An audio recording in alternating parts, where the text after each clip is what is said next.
Did you know tea bags, corn flakes, Viagra, Post-it notes, superglue, and Coca-Cola were accidentally created?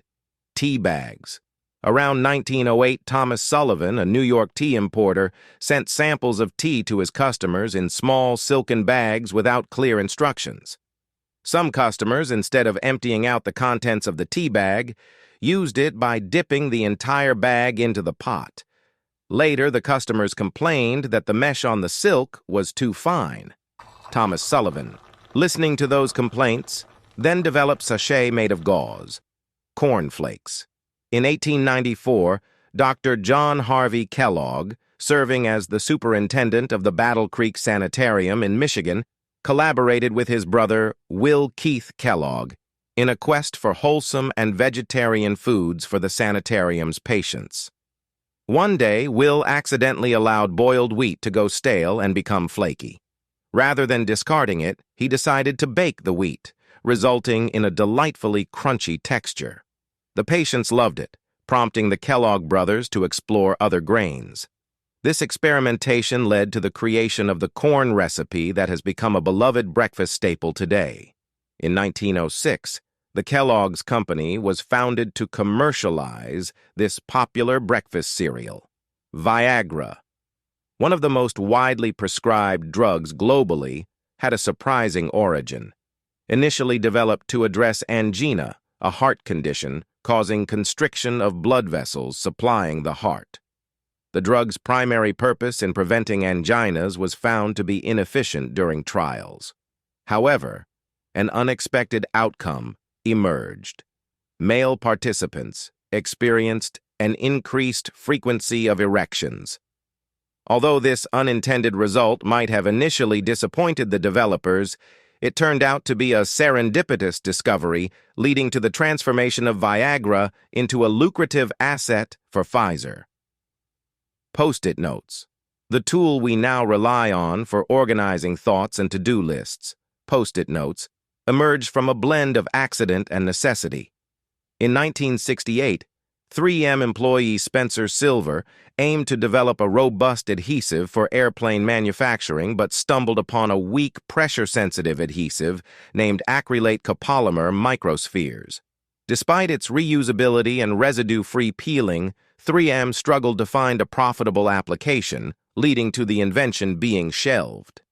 Enter Art Fry, a choir singer at 3M, frustrated with bookmarks falling out of his hymn book. Recalling Silver's adhesive, he envisioned markers for his hymn book. Although the idea initially went unnoticed, lab manager Jeff Nicholson championed it. Distributing free samples in Boise, Idaho, resulted in a 90% reorder rate, propelling Post-it notes to success. The iconic yellow color? Purely unintentional, as the experimenting team borrowed yellow scrap paper from the neighboring lab and continued ordering more once the scrap pile ran out. Superglue. Superglue was first encountered many years before its true purpose was determined.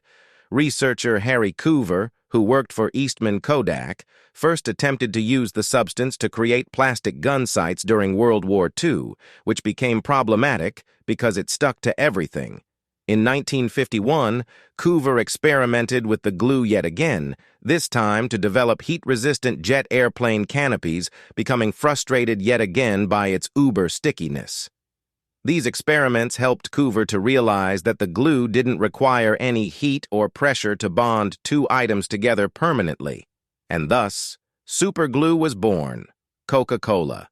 Dr. John Steith Pemberton, a pharmacist, in Atlanta, Georgia, in 1886. Pemberton originally intended to create a headache remedy and tonic. He concocted a mixture of coca leaves and cola nuts, combining them with other ingredients such as sugar and spices. The result was a syrupy liquid that he believed had medicinal properties. The accidental part came when Pemberton mixed the syrup with carbonated water at a local pharmacy to create a refreshing beverage. The resulting concoction was a hit, and customers enjoyed its unique and pleasing taste. Pemberton's bookkeeper, Frank Robinson, suggested the name Coca-Cola, and he even penned the distinctive Spencerian script that is still part of the brand's logo today. While Pemberton initially marketed Coca-Cola as a health tonic, its popularity as a beverage grew rapidly. In 1888, Asa Griggs Candler purchased the formula and brand from Pemberton, leading to the formation of the Coca-Cola Company. Over the years, Coca-Cola has evolved into one of the most iconic and globally recognized soft drinks. Other products that were made by accident include potato chips, chocolate chip cookies, penicillin, anesthesia, popsicles.